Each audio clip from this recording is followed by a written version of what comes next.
Hello students.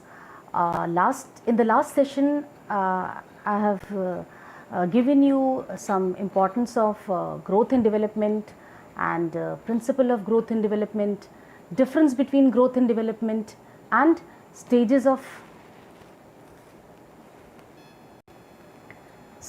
development.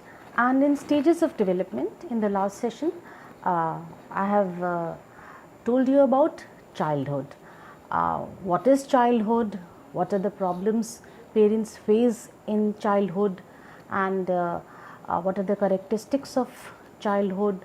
All these things we have discussed last time, and today we will discuss another part of childhood too, which consists of some various development that happens in the age of childhood.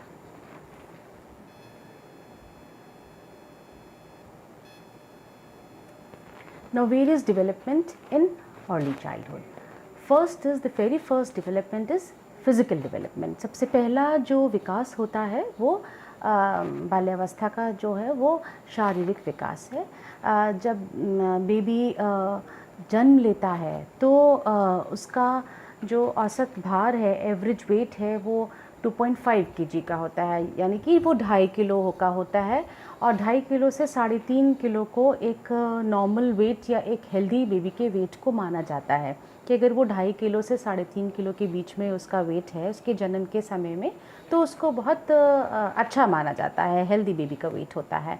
और जो उसका weight है वो after birth in first week of life, एक week में, एक सप्ताह में 10% जो है वो उसके वेट का लॉस हो जाता है। और ऐसा देखा जाता है कि ऐसा डॉक्टर्स ने ऑब्ज़र्व किया है, पेरेंट्स ने ऑब्ज़र्व किया है कि जब उसको वो वे कर आते हैं तो उसका वेट जो है फर्स्ट वीक में वो थोड़ा कम हो जाता है, 10% जैसे कि मैंने बताया। और मगर वो उसकी अगर ठीक से वो फीड ले रहा है तो उसका वेट फिर 10 डेज़ में रीगेन होना शुरू हो जाता है। और देखा गया है कि वेट गेन जो है वो, नॉर्मल वेट गेन जो है वो 25 grams to 30 grams per day होता है। तो बहुत ऐसा सुनने में लग रहा है ना, 25 टू 30 ग्राम्स तो बहुत हल्का सा ये हुआ, हल्का अमाउंट हुआ, लेकिन ये धीरे धीरे वो उसमें वो जो डेवलपमेंट दिखने लगता है ना, जो उसका चेहरा और उसके हाथ पैर में जो थोड़ा सा बदलाव आता है वो देखने को मिलता है। और 1 ईयर की एज तक पहुंचने पर, till he attains the age of 1 year, उसका जो है वो 400 ग्राम्स वेट इंक्रीज़ होना चाहिए। तो उसका जो वेट है वो 2.5 में इंक्रीज़ होते होते, 2.5 kg से इंक्रीज़ होते होते वो उसका वेट में जो 1 ईयर तक गेन होना चाहिए वो 400 ग्राम्स उसमें एक तरीके की बढ़ोतरी होनी चाहिए। अच्छा, ये तो वेट की बात हो गई। और उसके हम हाइट की क्या बात है, ये भी बात करेंगे कि जो चाइल्ड की हाइट है वो 3 इंचेस पर ईयर होनी चाहिए। कि वो जनरली जब वो अपना 3 ईयर्स वो जब फर्स्ट ईयर अपना वो अटेन करे तो उसकी हाइट जो है वो कम से कम 1.5 फीट की होनी चाहिए। जब वो अपना हाइट अटेन करे तो उसकी हाइट 1.5 से 3 फीट के करीब होनी चाहिए, जिसको हम लोग एवरेज हाइट कहते हैं। और 3 feet and 6 inches is the most appropriate height जब वो अपना 1 साल पूरा कर लेता है। The weight of child also increases and the height is also increasing. तो उसका फिज़िकल डेवलपमेंट बहुत प्रॉपर माना जाता है और उसका जो बॉडी पार्ट्स है वो भी बहुत रैपिड ग्रोथ हो रही होती है इसकी। उसमें परमानेंट टीथ आने, उसके जो दूध के दांत हैं जिसको मिल्क टीथ कहते हैं वो आने लगते हैं। और छोटे छोटे जो 6 महीने से दिखने शुरू हो जाते हैं और वो 1 साल तक उसमें काफ़ी उसके दांत आ जाते हैं, उससे वो चबा सकता है, खा सकता है। तो और उसके जो उंगलियां हैं, उसके जो लिम्स हैं वो भी बढ़ते हुए दिखने लगते हैं। तो जो फिज़िकल डेवलपमेंट है वो फर्स्ट 2 इयर्स 3 इयर्स में बहुत ही रैपिड होता है। और वो बाकायदे देखा जा सकता है, ऑब्ज़र्व किया जा सकता है, और वे करने पर पता चलता है कि उसका डेवलपमेंट हुआ है। ये भी ऑब्ज़र्व किया गया है एंड साइंटिफिकली प्रूव्ड ऑल्सो कि जो हाइट और वेट होता है बॉयज़ का, वो गर्ल्स की हाइट और वेट से अधिक होता है. The growth of boys are on little better side than the girls. उनकी थोड़ी ज़्यादा हाइट होती है, उनका वेट भी ज़्यादा होता है गर्ल्स से.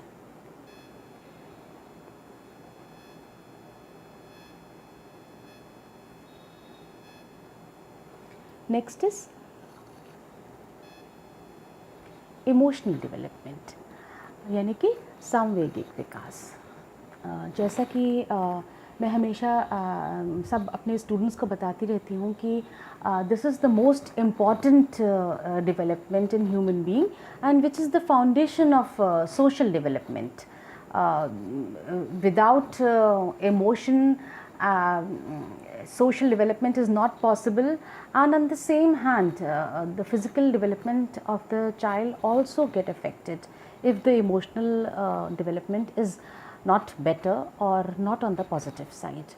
तो संवेगिक विकास भी बहुत आवश्यक है बच्चों के लिए, क्योंकि यही विकास जो है वो सामाजिक विकास की तरफ अग्रसर करता है बालक को.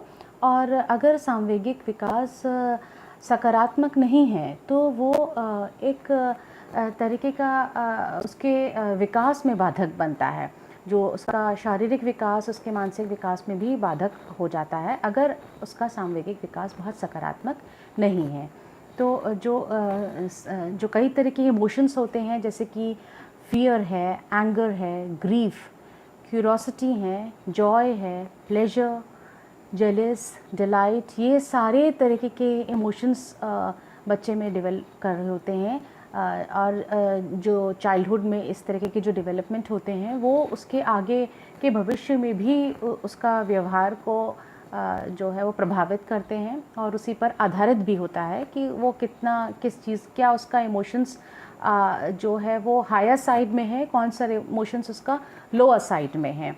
जैसे किसी भी excess of anything is bad, किसी चीज़ की भी अति अच्छी नहीं होती है. अगर फियर है वो एबनॉर्मलिटी में आ जाएगा. अगर फियर है, ठीक है, उसको अंधेरे से डर लगता है, या वो कोई चीज़, बड़ी चीज़ देखकर डर लग रहा है उसको, तो ये बिल्कुल एक बहुत पॉजिटिव साइन है. या वो कुछ छूने से डर रहा है, कोई बर्निंग कोई कैंडल है उसको छूने से डर रहा है, या कोई ऐसी चीज़ से डर रहा है, तो वो एक बहुत ही पॉजिटिव साइन में लिया जाता है. या बहुत भीड़ है तो वो बहुत भीड़ भाड़ में कहीं खो जाने का उसको डर है, तो it is a very normal emotion. और अगर ये ये एक्सेस में हो जाए कि वो हर तरीके से डरने लगे, वो सबसे डरने लगे, और कुछ भी करने, बाहर जाने से डरने लगे, और हर वक्त डरा सहमा रहने लगे, तो ये एक it's not a normal sign, it's not a normal behavior. Anger, अगर बच्चा क्रोध दिखा रहा है और उसको कोई चीज़ नहीं दी जा रही है, कोई किसी चीज़ के लिए वो स्टबन हो रहा है, ज़िद्दी हो रहा है, और उसको कोई चीज़ नहीं प्रोवाइड की जा रही है, तो वो अगर वो गुस्सा दिखा रहा है तो वो एक normal tendency of a child, it is a normal tendency. और अगर उसका कोई टॉय किसी ने छीन लिया है, या उसके पेरेंट्स ने उसको डांटा है, तो उसको अच्छा नहीं लगा, उस वजह से वो गुस्सा है, तो इट इज़ ऑल राइट. लेकिन अगर वो अति हो रही है किसी चीज़ की, बहुत ज़्यादा गुस्सा हो रहा है, चिड़चिड़ापन हो रहा है उसके व्यवहार में, एडजस्टमेंट प्रॉब्लम आ जाएगी. अगर ज़्यादा एंगर है, क्रोध है, तो एडजस्टमेंट प्रॉब्लम हो जाएगी. बीच बीच में खेल छोड़कर वो भाग जाएगा, और किसी से छोटी सी बात के लिए नाराज़ हो जाएगा, फिर वो उससे फ्रेंडशिप तोड़ लेगा अपनी. तो बहुत ज़्यादा एक जो क्रोध है या एंगर है, वो एक मैल एडजस्टमेंट को भी बढ़ावा देता है. It give rise to maladjustment. और maladjustment means there is some abnormality in behaviour. Adjustment problem है इसका मतलब. तो अगर वो एक लिमिट में है, then it is all right. But if it is not under control of parents, then there is something to worry about. कुछ उस पर ध्यान देने की ज़रूरत है कि what is the reason behind his anger, और what is the reason behind why he is not adjustable with friends, फिर पेरेंट्स को उस पर ध्यान देना चाहिए कि उसको उसके कॉज को जान के उसको किस तरीके से उसका सॉल्यूशन किया जाए। नेक्स्ट इज़ ग्रीफ, ये एक तरीके की सैडनेस या दुख। तो छोटे बच्चे में इस तरीके का साइन होना काफ़ी मुश्किल है, मतलब वो अभी इतना ज़्यादा उसको दुख का उसको इतना अभी एहसास नहीं है। दुखी है किसी बात के लिए, जैसे कोई टॉय टूट गया है या उसकी कोई फेवरेट चीज़ नहीं मिल रही है, तो वो एक ग्रीफ है। लेकिन वो बहुत जल्दी grief is a very temporary phase in childhood, क्योंकि उसको बहुत जल्दी रिप्लेस किया जा सकता है किसी और तरीके से। एक टॉय अगर टूट गया है तो उसको दूसरा खिलौना देकर उसको तुरंत उसके उस इमोशन को रिप्लेस किया जा सकता है, दुख को ख़त्म किया जा सकता है। या उसकी कोई चीज़ नहीं मिल रही है तो उसी के सब्स्टिट्यूट कोई चीज़ और ढूंढकर उसको ख़त्म किया जा सकता है, उसको रिप्लेस किया जा सकता है। वो बहुत टेम्पररी है। लेकिन अगर वो पूरे टाइम दुखी है और वो कोई साइन जॉय के, चीयरफुलनेस के या हैप्पीनेस के नहीं शो कर रहा है, तो रीज़न जानना चाहिए कि what is the reason behind it, why the child is sad. क्या कहीं उसको स्कूल में तो कोई प्रॉब्लम नहीं है, या कहीं घर में आसपास में उसके फ्रेंड सर्कल में या जो फ्रेंड्स एंड रिलेटिव्स आ रहे हैं उसका वो कोई तो कारण नहीं है। So it is the responsibility of the parents to find out the reason of all the emotions, all the negative emotions which the child is facing, to find out why this is happening and how they can cure it. Next is curiosity, ये जिज्ञासा प्रवृत्ति। तो जिज्ञासा प्रवृत्ति अगर है बाल्यावस्था में ज़्यादा या कम तो वो अच्छी ही मानी जाती है, उसका कोई बहुत नकारात्मक प्रभाव बालक पर नहीं देखा जाता है, उसका कोई नेगेटिव इन्फ्लुएंस नहीं देखा जाता है बच्चे पर, क्योंकि वो बहुत अगर कोई बच्चा बहुत जिज्ञासु है इसका मतलब वो उसका इंटेलिजेंस अच्छा है और वो और चीज़ों के बारे में जानना चाहता है। क्रिएटिविटी भी लेवल उसका अच्छा होगा, क्योंकि वो हर चीज़ को जानने, उसको उसके लिए प्रश्न पूछ रहा है कि ये कैसे हुआ या कैसे करना है, या इसको ऐसे कर दें तो क्या होगा।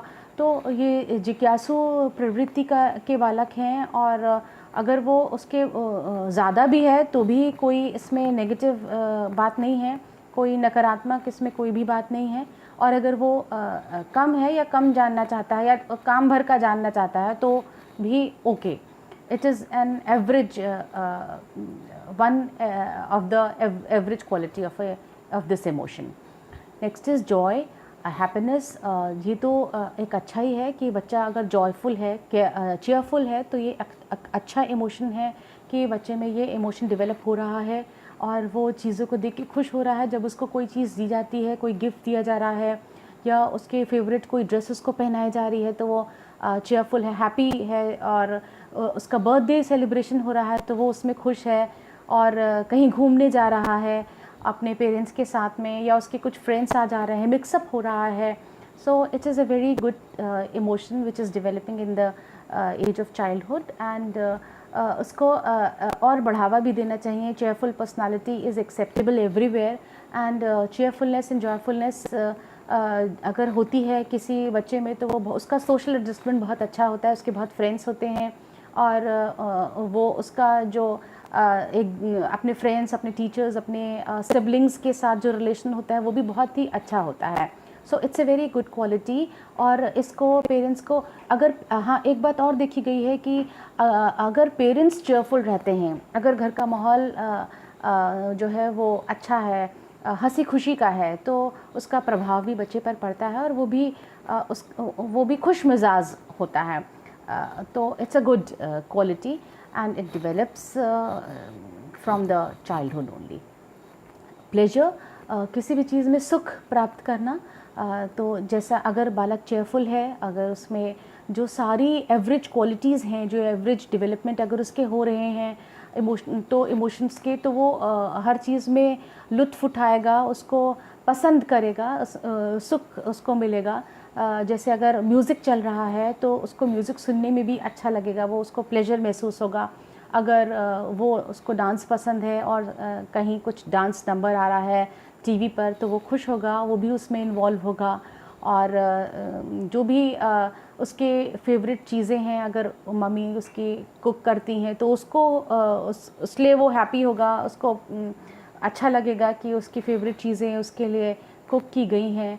या उसके फ्रेंड्स आ रहे हैं, वो बर्थडे पार्टीज़ में जा रहा है तो वो उसको प्लेजर का इमोशंस उसके अंदर डेवलप होगा। तो ये सारे जो डेवलपमेंट हैं ये सब गुड डेवलपमेंट्स हैं, एक पॉजिटिव डेवलपमेंट्स हैं जो इस चाइल्डहुड में बच्चों में डेवलप होते हैं। और बार बार जो मैं हर वक्त कहती हूँ कि ये एक बहुत ही इम्पॉर्टेंट फ़ेज़ है लाइफ का, क्योंकि जो चाइल्डहुड में चीज़ें डेवलप होती हैं वही हमारे साथ आगे चलती रहती हैं। अगर वो उसका जो भी अगर नेगेटिव इमोशंस डेवलप हो गए हैं एक बार, तो वो उनका ख़त्म होना या कम होना बहुत मुश्किल होता है एडोलेसेंस एज में और आगे की अडल्ट एज में। अगर एक बार पॉजिटिविटी एक व्यवहार में आ जाती है, बिहेवियर में एक पॉजिटिविटी आ गई है, तो एक पूरी पर्सनालिटी दूसरी हो जाती है, पूरी पर्सनालिटी का डेवलपमेंट होता है। और जो भी एक जो व्यक्तित्व प्रभावशाली जो व्यक्तित्व बनता है वो आगे तक बनता चला जाता है। अगर आप क्लास में भी इस बात को देखिए कि कुछ some of the students have leadership qualities, some are full of confidence and some are low, some do not want to take part in anything, and some do not share their belongings with anyone. So these are the qualities, these are the emotional developments that happens only in the age of childhood. ये सारी चीज़ें अपने जो बाल्यावस्था है उसी में develop होती है। और इनको अगर माता पिता देख रहे हैं कि अगर इनमें किसी तरह की कमी है तो उनको बहुत बढ़ावा प्रोत्साहित करना चाहिए, ताकि वो अपने बच्चे को एक नॉर्मल ह्यूमन बीइंग या एक अच्छे इंसान में उसका जो परवरिश है वो कर पाएँ, उसका विकास कर पाएँ। ये चीज़ें बहुत ही ऐसी चीज़ें हैं जो घर के सदस्य ही, घर के जो माता पिता हैं वही इन सब बातों को वॉच करके पता कर सकते हैं कि कौन सी क्वालिटीज़ उनके बच्चे में है, कौन सा डेवलपमेंट किस तरीके से हो रहा है। सो अदर क्वालिटीज़ जेलस, ये एक जलन या ईर्ष्या की भावना है जो बच्चों में बाल्यावस्था में उसका विकास होता है कि अगर दो सिबलिंग हैं तो उसमें भी अगर उसका टॉय बेटर है, मेरा टॉय बेटर नहीं है, या क्लास में भी हो जाती है कि कोई उनके जो बिलोंगिंग्स हैं, उनके टिफ़िन बॉक्स या कोई भी उनका पेंसिल बॉक्स, इरेज़र, किसी भी चीज़ के लिए हो सकती, क्रेयॉन्स की उसका बेटर है, मेरा बेटर नहीं है। और अगर child reaches the age of 4 और 5 तो फिर तो और तरीके की भी ईर्ष्या की जो विकास हो रहा होता है वो हो जाता है। तो अगर इसको पैसिफाई नहीं किया गया, अगर पेरेंट्स के द्वारा या टीचर्स के द्वारा इसको सबसाइड नहीं किया गया, तो ये एक बहुत ही ख़राब रूप भी ले सकता है, एक विकराल रूप ले सकता है कि जेलस में बच्चे एक दूसरे को हर्ट भी कर लेते हैं। और मतलब उसका it is not a very negative, it is not a very positive emotion, it is a negative emotion. ये एक नकारात्मक ही संवेग है, लेकिन होता हम सभी में है। किसी में ये कम होता है, किसी में अधिक होता है। और इसको कम करना एक बाल्यावस्था में तो बहुत आसान है, क्योंकि पेरेंट्स काउंसलिंग करके उनको समझा के परामर्श करके इसको कम किया जा सकता है। और हमें इसको हमेशा कम ही रखना चाहिए अपने में, चाहे ये कोई भी अवस्था हो। अभी तो हम फ़िलहाल इसमें बाल्यावस्था की या चाइल्डहुड की स्टेजेस में ये डेवलपमेंट की बात कर रहे हैं, लेकिन अगर ये किसी भी अवस्था में हो, इस इमोशन को हमें अपने अंदर सबसाइड ही करके रखना है, इसको बिल्कुल कहीं छिपा के या अंदर कहीं ख़त्म ही कर देना है, क्योंकि ये एक ऐसा इमोशन है जिससे हमेशा एक नेगेटिव फीलिंग इंसान के अंदर रहती है। तो डिलाइट भी खुशी है, जैसे कि मैंने प्लेजर में आप लोगों को बताया कि डिलाइटेड महसूस करते हैं बच्चे अगर उनको बहुत पॉजिटिव एनवायरनमेंट मिल रहा है, उनकी मनपसंद चीज़ हो रही है, उनके मन से जो भी वो मन के बात पूरी हो रही है तो वो अच्छा महसूस करते हैं। यहाँ पे मैं आपको कुछ तरीके के रोने के बारे में या क्राई को भी डिस्क्राइब कर रही हूँ। There are 4 types of cry according to psychology. जब बच्चे छोटे होते हैं, ये जो बाल्यावस्था वाली स्टेज है, 2 से 6 वर्ष की, तो इसमें ये तरह तरह की रोना होता है। तो ये पहला है ऑब्स्टिनेट, यानी कि ज़िद का रोना, कि जब उन्हें कोई चीज़ नहीं मिली तो वो उन्होंने ज़िद करके रोना शुरू कर दिया कि मुझे तो यही चाहिए, और अगर उन्हें कहीं नहीं ले जाया जा रहा तो मुझे भी जाना है। तो ये जो रोना होता है वो ज़िद वाला रोना होता है। इसके इमोशंस दूसरे होते हैं कि मन में बस एक ठान लिया है कि हमको यही चाहिए और कुछ नहीं चाहिए, बस हमको यही कलर का टॉय चाहिए, जो ये है इसके पास है ऐसा ही चाहिए। और ये बहुत मतलब इतना पेनफुल होता है बच्चे के लिए, क्योंकि वो उसके बस एक जुनून सा सवार हो जाता है कि मुझे यही वाला टॉय चाहिए या मुझे जाना ही जाना है, इस तरीके का। तो ये एक तरह की ज़िद का रोना है। नेक्स्ट इज़ फ्राइटेंड, यानी कि डर से रो जाना। इसका इमोशन बिल्कुल अलग होता है। इसमें जो मन होता है उसमें दूसरे तरीके का एक संवेग चल रहा होता है कि डर के रोते जाना। ये एक तरह का हिस्टेरिकल क्राई होती है। कितना भी चुप कराने की कोशिश करो लेकिन भय से बच्चा रोने लगता है, भयभीत हो जाता है, भयभीत वाला रुदन होता है, रोना होता है। जैसे कि वो रात में कभी किसी ने कोई डरावना सपना देख लिया और वो डर गया और वो रोता ही चला जा रहा है, चुप नहीं हो रहा है, और बहुत उसको समझाया जा रहा है, बताया जा रहा है कि वो सपना था, कोई नहीं आएगा, कोई नहीं डराएगा, इस तरह से उसको बहुत समझाया जा रहा है। तो ये एक डर वाला रोना, यानी कि भयभीत होकर बच्चे का रोना। इसका जो मस्तिष्क में एक दूसरे तरीके का इसमें एक इमोशन होता है। तीसरा है हर्ट होके रोना, यानी कि किसी तरीके से उसको कोई चोट लग गई है या कहीं पे वो वो कहीं गिर गया है, कोई एक्सीडेंट में वो फॉल कर जाता है, तो वो हर्ट हो गया है, इसलिए वो रोए चला जा रहा है। एक तो दो तरीके, एक तो उसको फिज़िकल कहीं हर्ट हुआ है, इस वजह से वो रो रहा है, और क्योंकि उसको दर्द हो रहा है, पेन के एहसास से वो रो रहा है, दर्द के एहसास से वो रो रहा है। और दूसरा हर्ट होना हुआ जब वो कहीं इमोशनली हर्ट हो गया है, वो इसलिए रो रहा है। कि एक बहुत ही इसका बहुत एक एग्जाम्पल है जिसको हम लोग बाद में इसका बहुत मजाक भी उड़ा करते हैं कि अगर मदर ने दूसरे बच्चे को गोद ले लिया तो इस वजह से भी बच्चे बहुत रोने लगते हैं, वो इतना हर्ट हो जाते हैं कि अब मुझे माँ प्यार नहीं करती। ये 2 सिबलिंग हैं और दोनों सिबलिंग अगर उसमें ज़्यादा अंतर नहीं है एज का, उम्र का ज़्यादा अगर उनमें अंतर नहीं है, और एक में से किसी दूसरे को अगर माँ ले लेती है तो वो भी उसमें भी वो हर्ट हो जाते हैं कि मुझे कम प्यार करती है, वो वाला रोना अलग होता है। तो ये मैं आपको तरह तरह के रोने इसलिए बता रही हूँ क्योंकि इसमें मन में जो संवेग है वो बिल्कुल अलग है। दूसरा तरीके का रोना है कॉम्पेंसेटरी रोना। कॉम्पेंसेटरी रोने में आवाज़ नहीं निकलती या किसी भी तरीके का रोना नहीं होता, वो केवल एक आवाज़ ही निकालते हैं कि मैं रो रहा हूँ।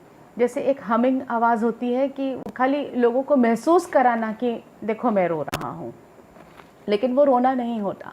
तो ये जो 4 तरह के मैंने रोने आपको डिस्क्राइब किए हैं, रुदन डिस्क्राइब किया है, वो ऐसे लग तो रहा है बहुत ह्यूमरस है, लेकिन जब ये बीतती है, जब ये किसी के ऊपर बीतती है तो ये काफ़ी पेनफुल होता है, क्योंकि चाहे वो ऑब्स्टिनेट क्राइंग हो, चाहे वो फ्राइटेंड होके क्राइंग हो, या फिज़िकल और इमोशनल हर्ट की क्राइंग हो, लेकिन ये तीनों तरह की क्राइंग बहुत पेनफुल होती है, क्योंकि वो हम महसूस कर रहे होते हैं कि हम क्यों रो रहे हैं। कितना भी लोग सोचें कि ये बहुत छोटी सी बात है, लेकिन हमारे लिए वो बहुत बड़ी, बच्चे के लिए, बाल्यावस्था के लिए एक बहुत बड़ी बात होती है, इसीलिए वो इतना उसके लिए दुखी हो जाता है और वो शायद कुछ नहीं कर पाता, इसलिए रोने लगता है। एंड कॉम्पेंसेटरी इज़ तो केवल ये बताना होता है, खाली ये जता रहा होता है कि मैं रो रहा हूँ, एक आवाज़ निकाल के, जिसमें रोने जैसा कुछ नहीं होता, ध्यान आकर्षित करना होता है कि मैं रो रहा हूँ, लेकिन वो रो नहीं रहे होते, बल्कि एक आवाज़ निकाल के केवल ध्यान आकर्षित करने के लिए कोशिश करते हैं। So next is language development, यानी भाषा का विकास। कहते हैं कि अगर भाषा का विकास ना होता तो शायद हम लोग एक दूसरे से कोई कम्युनिकेशन ही नहीं कर पाते, संप्रेषण ही नहीं होता, कम्युनिकेशन ही नहीं होता अगर भाषा का विकास ना होता। आदिकाल में क्या होता था कि भाषा नहीं होती थी तो जेस्चर या साउंड के थ्रू ही केवल बातचीत किया करते थे, कोई भाषा ही नहीं थी उस वक्त। फिर धीरे धीरे भाषा का विकास हुआ, जिस तरह से मानव जाति का विकास हुआ उसी तरह से भाषा का विकास भी हुआ। और जो बाल्यावस्था है उसमें ऐसा माना जाता है और देखा भी गया है, मनोवैज्ञानिकों ने, साइकोलॉजिस्ट ने ये ऑब्ज़र्व किया है कि जो 18 महीने का बालक होता है वो 7 से 9 शब्दों का उच्चारण कर लेता है। 7 to 9 words he will be able to pronounce. जैसे छोटे छोटे वर्ड्स ही हों, जैसे मम्मा, पापा, पानी, इस तरीके के वर्ड्स, खाना, इस तरीके के जाना, इस तरीके के वर्ड्स 7 to 9 वर्ड्स एक एवरेज जो चाइल्ड होता है वो 18 मंथ्स तक बोलने लगता है। और by the time he reaches 20 months, यानी कि वो 1 साल 8 महीने का हो जाता है, तो वो 50 वर्ड्स की वोकैबुलरी उसमें डेवलप हो जाती है कि वो 50 शब्द बोलने लगता है। 20 महीने का जो बच्चा होता है वो उसमें 50 words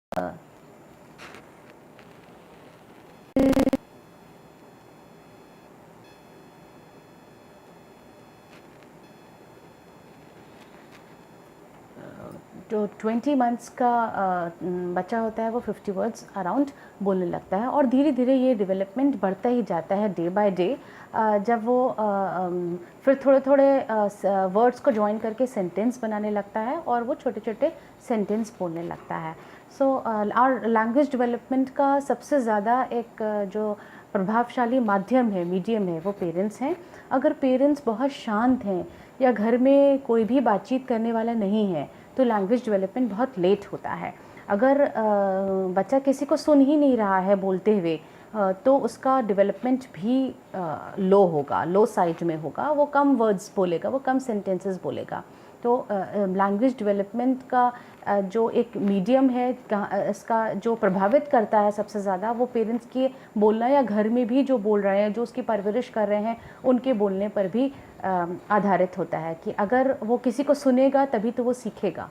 so it is very important for the child to speak, interact with their children, to make their children understand what they want, and they should also try to speak little sentences, positive sentences to the child, and in this way the language development will happen in a better way.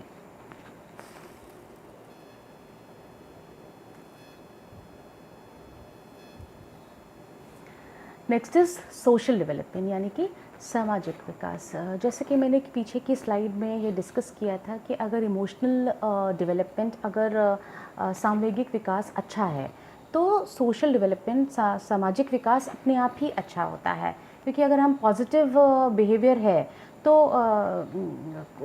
कोई problem ही नहीं है कि बच्चा सामाजिक नहीं है, वो होगा ही होगा। उसमें वो जो जितने तरीके के अच्छे क्वालिटीज़ हैं वो होंगे, किसी से बातचीत करना, उनके साथ मिक्सअप होना और फ्रेंड्स बनाना, अपनी चीज़ें शेयर करना, वो सब चीज़ें उसमें होंगी। अगर उसका इमोशनल डेवलपमेंट अगर बेटर है तो उसका सोशल डेवलपमेंट भी बहुत अच्छा होगा।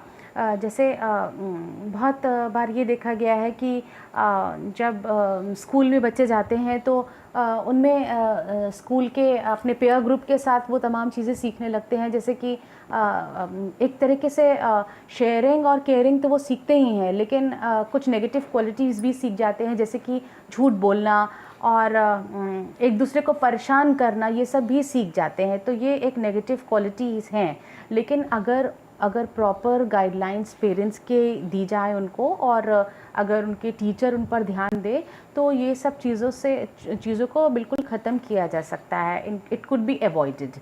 और अगर एक जैसे कि हॉरलॉक ने कहा है इसके लिए सामाजिक विकास के लिए कि जब बच्चा माता पिता या अपने किसी बड़े की छत्र छाया में रहता है तो अपने को उनसे वो चाहता है कि वो अपने दोस्तों के बीच में रहे, वो अपने मित्रों के साथ खेले और उनके साथ बाहर जाए, वो उसको अच्छा लगने लगता है।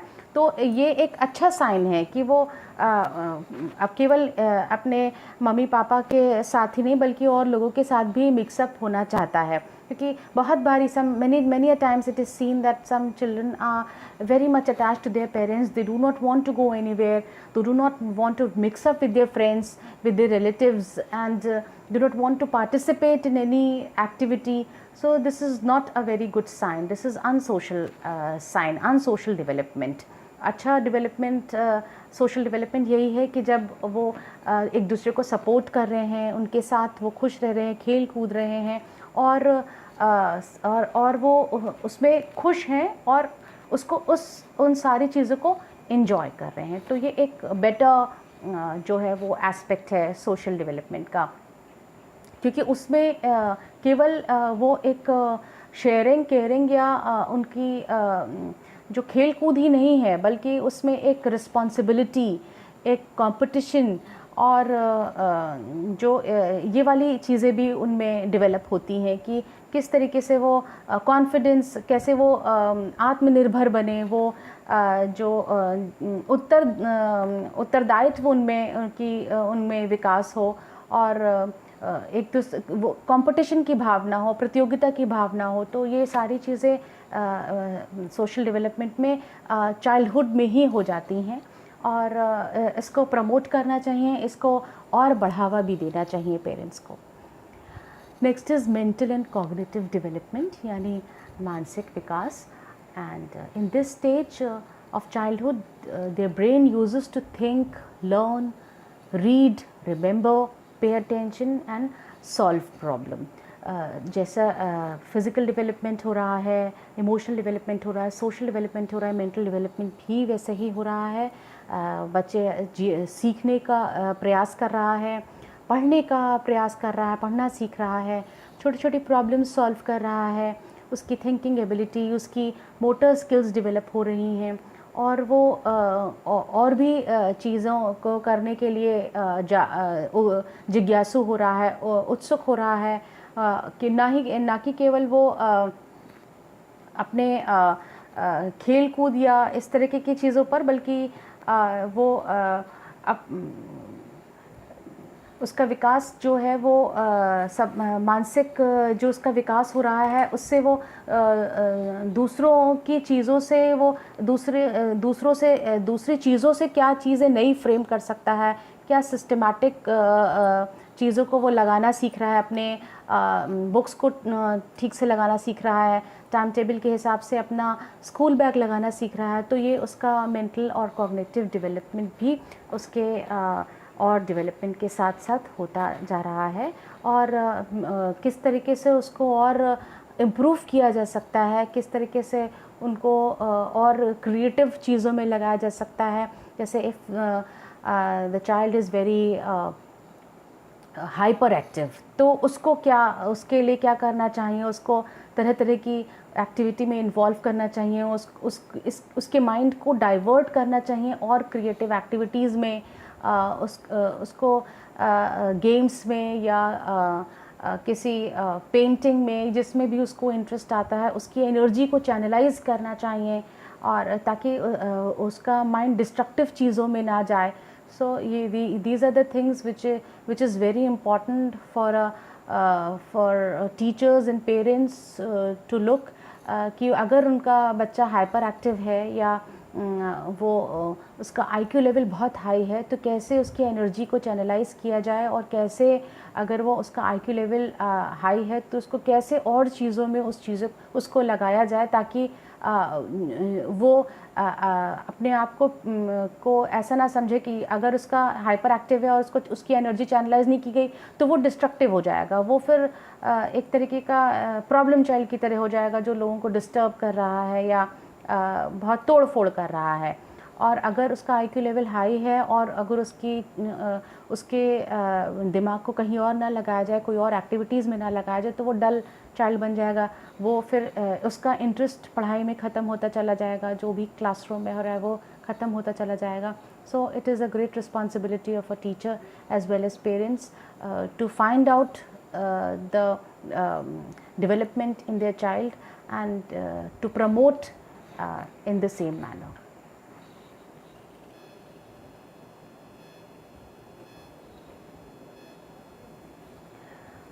Now I will discuss educational implications कि क्या क्या बाल्यावस्था में के जो वो हम दे सकते हैं उनको शैक्षिक उनके निहितार्थ होते हैं, वो अभी मैं आप लोगों के साथ डिस्कस करना चाहती हूँ। कि जैसे हेल्दी एटमॉस्फेयर, पहला तो सबसे है कि हेल्दी एटमॉस्फेयर होना चाहिए घर का।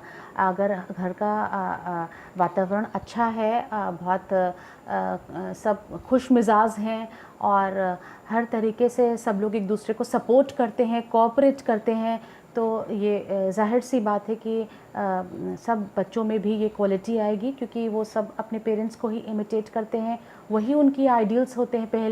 पहली गुरु माँ होती है और वो सब अपनी माँ से ही सीखते हैं। तो अगर ये क्वालिटीज़ उनके पेरेंट्स में हैं कि वो बहुत सपोर्टिव हैं, कोऑपरेटिव हैं और बहुत जो है एक अच्छा खुशहाल सा माहौल है, तो वो सारे क्वालिटीज़ बच्चों में आती हैं। Next is proper physical development. अगर उनको न्यूट्रिशंस दिए जाएंगे, डाइट उनकी अच्छी होगी और उनको फ़िज़िकल एक्टिविटी भी वो कुछ करते हैं घर में। अगर वो हेल्प करने के लायक हैं, उनकी एज 4 to 5 ईयर्स की है, तो छोटा छोटा काम जैसे किसी को पानी दे देना या अपना बेड ठीक कर लेना, छोटा छोटा जो भी कुछ फ़िज़िकल एक्टिविटी कर रहे हैं, अच्छी डाइट मिल रही है, so the development will be good, अच्छा होगा उसका डेवलपमेंट। और अगर स्कूल में भी हैं तो स्कूल में अपने टीचर्स को टीचर्स की बात मान रहे हैं, ओबे कर रहे हैं और फ़िज़िकल एक्टिविटीज़ में पार्टिसिपेट कर रहे हैं, तो ये एक बहुत इम्पॉर्टेंट है उनके बेटर डेवलपमेंट के लिए। ऑर्गेनाइजिंग एक्स्ट्रा न्यूरल एक्टिविटीज़, जो स्कूल में एक्टिविटीज़ हैं उसमें उस तरह की एक्टिविटीज़ होनी चाहिए जिससे उनका न्यूरो डेवलपमेंट भी अच्छा हो। और बहुत सारी ऐसी एक्टिविटी होती हैं जिसमें टीचर्स स्टूडेंट्स को ही ऑर्गेनाइज़ करने के लिए कहते हैं कि वो खुद ऑर्गेनाइज़ करें, खुद ही उसको देखें, उसको छोटे छोटे ग्रुप्स में बट के उसको कैसे करना है। तो ग्रुप एक्टिविटी भी होती है जिससे बच्चों का अच्छा विकास होता है। ऑर्गेनाइजिंग ग्रुप कंपटीशन ऑर्गेनाइज़ किए जाए, छोटे छोटे प्लेज़ हैं और ड्रामा है, ग्रुप सॉन्ग, ग्रुप डांस, ये सब चीज़ें स्कूल में ऑर्गेनाइज़ होनी चाहिए ताकि बच्चे एक दूसरे के साथ पार्टिसिपेट करें, एक दूसरे के साथ मिले जुलें और उनमें एक तरीके की बॉन्डिंग भी हो उनके अच्छे डेवलपमेंट के लिए। प्रॉपर इमोशनल डेवलपमेंट मैंने अभी डिस्कस ही किया है कि अगर अच्छा उनको नेगेटिव जितने भी क्वालिटीज़ हैं उनसे दूर रखा जाए और उनको पॉजिटिव सारा मोटिवेट किया जाए उनको, और हार और जीत की भी उनको इम्पोर्टेंस बताया जाए कि ये दोनों there are 2 phases of same coin. इसको किस तरीके से जब हमें कोई भी चीज़ मिल रही है, हार या जीत कुछ भी मिल रहा है, तो हमें इससे कैसे डील करना है। अगर हार है तो कैसे हमें ओवरकम करना है, और अगर जीत है तो हमें कितना उस पर ओवर कॉन्फिडेंस नहीं बल्कि एक लिमिट तक ही ये सोचना है कि next time I have to maintain this, और otherwise if I do not work hard I may lose also. Moral teaching यानी कि जो कि नैतिक जो शिक्षा होती है वो भी मिलनी चाहिए। नैतिक शिक्षा के लिए अच्छी अच्छी कहानियाँ जो हमारे शास्त्रों में हैं उस तरह की कहानियाँ सुनानी चाहिए। हमारे जो ग्रेट लीडर्स हैं उनकी कहानियाँ सुनानी चाहिए, और इससे बच्चों का मानसिक विकास अच्छा होता है, उनके मन में प्रभाव अच्छा पड़ता है। और उनको अगर ये समझाया जाए कि बड़ों का आदर करना है और किस तरीके से, बहुत सारी ऐसी मॉरल स्टोरीज़ हैं जो कि बच्चों को सुनाई जाएँ तो उनके ऊपर बहुत ही पॉजिटिव इम्पैक्ट पड़ता है उनके माइंड पर। तो उस तरह की कहानियाँ पेरेंट्स को सिखानी चाहिए, सुनानी चाहिए। मॉरल एजुकेशन बहुत इम्पॉर्टेंट होती है अच्छे डेवलपमेंट के लिए। डेवलपिंग क्रिएटिव टैलेंट, कोई ना कोई एक टैलेंट तो बच्चे के पास ज़रूर होना चाहिए, और इसका प्रमोशन उसके घर से और स्कूल से दोनों जगह से होना चाहिए। चाहे पेरेंट्स अगर उसको पेंटिंग, ड्राइंग, सिंगिंग या किसी स्पोर्ट्स में या कुछ पेपर क्राफ्ट में या गार्डनिंग में या कुकिंग में जो भी इंटरेस्ट अगर उनको अपने बच्चे को दिख रहा है कि वो इंटरेस्ट है उसको, तो उसको हॉबी की तरह उसको कल्टीवेट करना चाहिए। क्योंकि ये लेजर टाइम में वो कुछ सोचे, इससे बेहतर है कि वो कुछ करे। वो कुछ कंस्ट्रक्टिव करे, वो उसके लिए ज़्यादा इम्पॉर्टेंट है कि वो कुछ बनाए या कोई चीज़ ऐसा क्रिएट करे जिससे उसका माइंड डाइवर्ट हो और उसको उसके बनने के बाद, उसको कंप्लीट करने के बाद उसको एक खुशी मिले कि हाँ उसने ये अपने काम खुद से किया है. So hobby is very important. Cultivation of talent is very important. एक हॉबी ज़रूर होनी चाहिए, हर किसी के पास होनी चाहिए. और हॉबी जो है वो बाल्यावस्था से ही डेवलप होती है. ऐसा नहीं होती कि one fine day I will start doing something, वो फिर प्लेजर हो जाता है और हम थोड़े दिन बाद उससे ऊब जाते हैं. लेकिन एक हॉबी ऐसी चीज़ होती है जो childhood at the age of childhood it develops and continues throughout life. वो एक ऐसी चीज़ होती है कि हम कभी भी उससे बोर नहीं होते या उदास होते हैं या कभी हमें कोई स्ट्रेस होता है तो भी हम वो चीज़ करने लगते हैं और एक हमारे वो माइंड को लाइट करती है. वो एक it gives a kind of tonic to our brain. It relaxes it relaxes us from stress, tension and pain.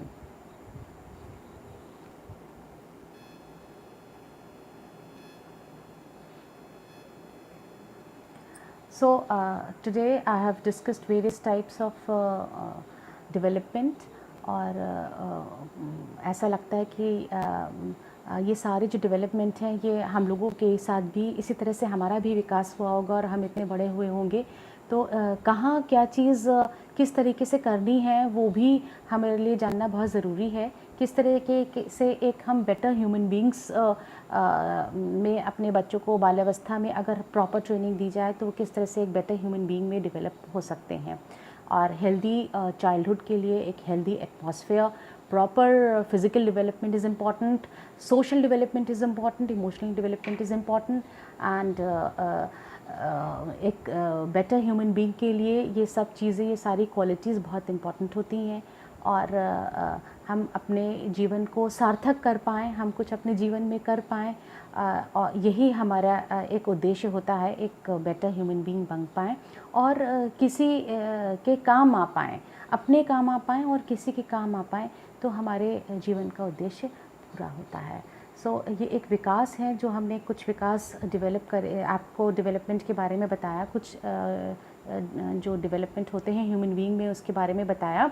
लेकिन जब हम इसको प्रैक्टिकली जीते हैं तब हमको इसका पूरा एहसास होता है कि कहाँ हम उसको ज़्यादा इम्प्रूव कर सकते हैं, क्या चीज़ करके.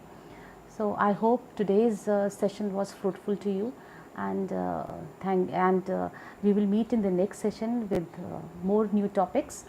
Thank you and best of luck for the day.